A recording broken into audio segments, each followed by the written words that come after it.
Hey Canucks fans, phase 2 of the NHL Draft Lottery has come and gone, and probably the most favorable result possible for the Vancouver Canucks. I'm Clay Emo, I'm at Canuck Clay on Twitter, I'm at Clayton Emo on Instagram, I'm the founder of the GLCPC, the Good Looking Canucks Positivity Club. It's my Canucks take all in one take. It's Clay's Canucks commentary for Monday, August the 10th. This is where you get Canucks insight that's positive and timely.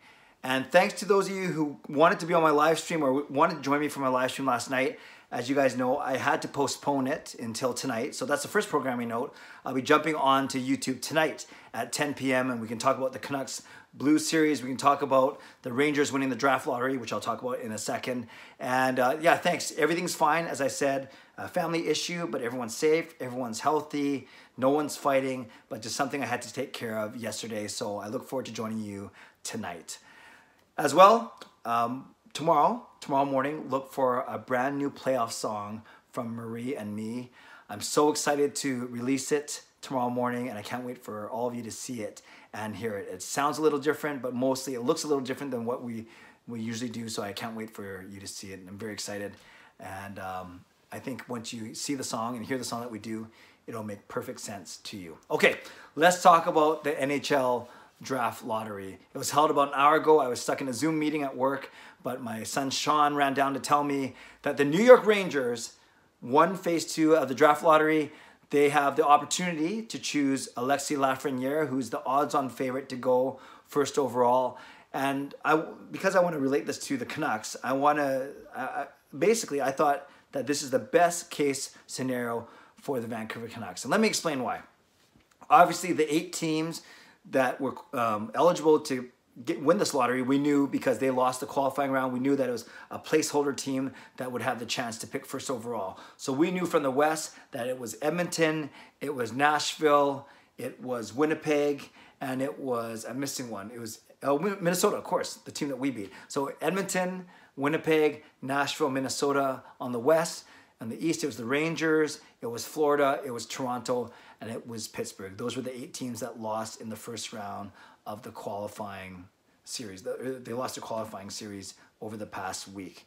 So, of course, we were worried or excited or nervous or filled with anticipation, depending on what team you were rooting for, if at all. And in fact, my buddies and I, because we like to bet on these kind of things, just small amounts, nothing too crazy. We actually had a little quick pool today, and I picked the Winnipeg Jets because out of those 8 teams, they're my favorite. And of course, I didn't win. Actually, we had 5 of the 8 teams chosen, and none of us picked the Rangers, so no one had to spend any money, which is good, but no one won any money either. Obviously, the one team that was in the Pacific Division, the Edmonton Oilers, we did not want to see them win the lottery because they're in our own division. We'll be battling with them for years to come until they realign the divisions. And we know that the run that they've already had with number 1 picks, including Connor McDavid, of course. So it wouldn't be fair, and I think everyone would be up in arms if Edmonton Oilers won. The other 3 teams were from the Central Division: Winnipeg, Minnesota, and Nashville. The Minnesota one's funny, ironic, because as many of you pointed out, Judd Brackett now works for the Minnesota Wild. So imagine if he was the one to go up there at the draft and announce that the Minnesota Wild were proud to present Alexis Lafreniere. That would be kind of crazy. It would drive some Canucks fans nuts to see that happen, but thankfully we won't have to see that happen. Winnipeg, although they're my favorite team, aside from the Canucks, they're my second favorite team. They're also in the West, so we don't see them 5 or 6 times a season, but we would see them 3 or 4 times, 3 times in the season, and ditto for Nashville. So overall, you don't want to see too much power in the West, especially these are the teams that Vancouver are going to be battling with for the next few years to get into not only into the playoffs, but of course make a run in the playoffs and hopefully represent the Western Conference in the Stanley Cup. So I'm glad that none of the 4 Western teams, Edmonton especially in the Pacific, or Winnipeg, Nashville, or Minnesota, won the lottery today. Then you pop over to the East, and for all these Eastern teams, we only see them twice a year, 1 home, 1 away. So remember, your own division, you play them 5 or 6 times a year. Your own conference, you play the other division 3 times a year, and then for the other conference, for the East, for us, we only play them twice, a home and away. So really wasn't worried about the balance of power, wasn't really worried about them, making us miss out on points or whatever, a playoff spot. But I didn't want to see, like many of you, I didn't want to see Toronto or Pittsburgh win the lottery, because Toronto, we know, even though it's not proven successful yet, they already have a lot of firepower up front between Matthews, Marner, Tavares, Nylander, and others. So they didn't need another good forward.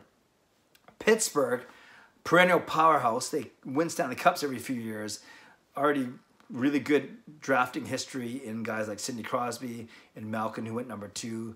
And they're obviously a really strong team. They were the 5th seed. Yeah, and that's another reason why I don't want Edmonton to win. They were the 5th seed in their conferences. So among the top 10 teams of the league, it would be almost unfair if they won the lottery. But instead, we get the New York Rangers. And with the Rangers and Florida, those were the 2 teams that I think almost have the least effect on Vancouver. I guess the same as Toronto and Pittsburgh, but Toronto and Pittsburgh, they already have enough star power.